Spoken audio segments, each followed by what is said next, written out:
Students, the topic is subtraction of algebraic expressions. So in this topic we will come across to know that how can we subtract two or more algebraic expressions.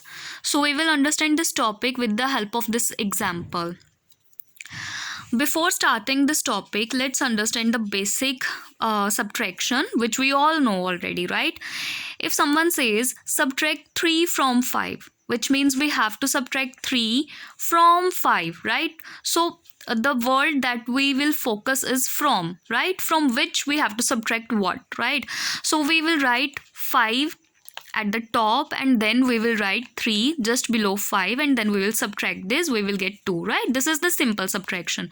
Similarly, we have to subtract, these are the digits, but here we have to subtract the algebraic expressions. So two expressions are written here and the full statement is saying subtract 3m square plus 6n from 3m square plus 8n, which means just like this we have to write this expression at top and then we will write this just below it, right?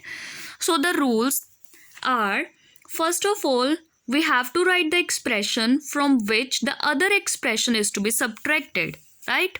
So we have to write this one, 3m square plus 8n.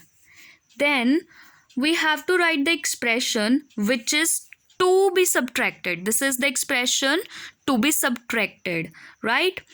So that the like terms of the expressions are in the same column. That is the thing which we have to notice, that the like terms should be in the same column. Like terms means this is 3m square. So this is also a term with m square. Okay, here is the term with m square. Here is also the term with m square. So we have to write this term just below it. And then here is a term 8n, the term with n variable, and again we have to write the 6n just below it. So 6n. Now we have to change the sign of each term of the expression to be subtracted. So this is the expression which is to be subtracted. Then so that is why we have to change its sign. So because with 3 nothing is present, which means the positive sign is here, so we will change it in negative sign. Okay, here again with 6 and positive sign is present, so we will change this sign in negative.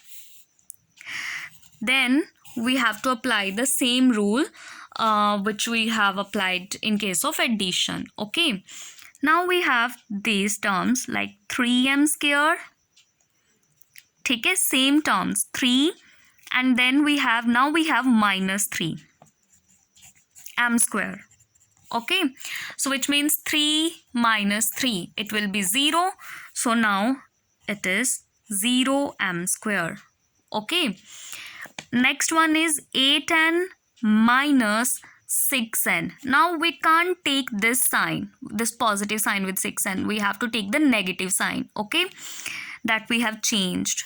So 8, it will become 8 minus 6, and which will be 8 minus 6 will be 2, right?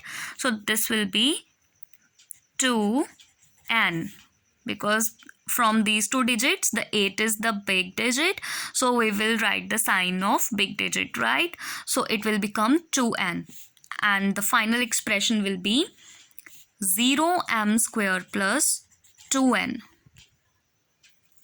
So as the coefficient of m square is 0, we can neglect this term and we are only left with 2n square. So our final answer will be 2n. Okay, after subtracting this from this, we get 2n as our answer.